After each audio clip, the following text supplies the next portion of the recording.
ऐका, आपल्या राहता येथे माझ्यासारख्या किरकोळ भाजी विक्रेते गरिबांसाठी पीएम स्वनिधी योजना सरकारने सुरू केलेली आहे.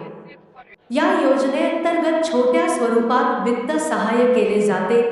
₹10,000, 20,000 आणि 50,000 पर्यंत लोन बँकेकडून मिळते.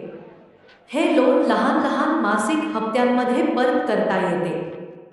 थोड्या कागदपत्रांची पूर्तता केली की लगेच हे सहाय्य मिळते. हे सहाय्य घेऊन माझ्या व्यवसायाला चालना मिळाली आहे. या योजनेचा फॉर्म भरायचा कुठे? तर आपल्या राहता येथील महालक्ष्मी एंटरप्राइजेस आणि सदाफळ क्लासेस येथे. हे ठिकाण साधाफळ गल्ली, पंचमुखी महादेव मंदिर शेजारी, राहता येथे आहे. मी आधीच ₹10,000 चे लोन घेतले आहे. तुम्हीही लवकर या आणि फायदा घ्या.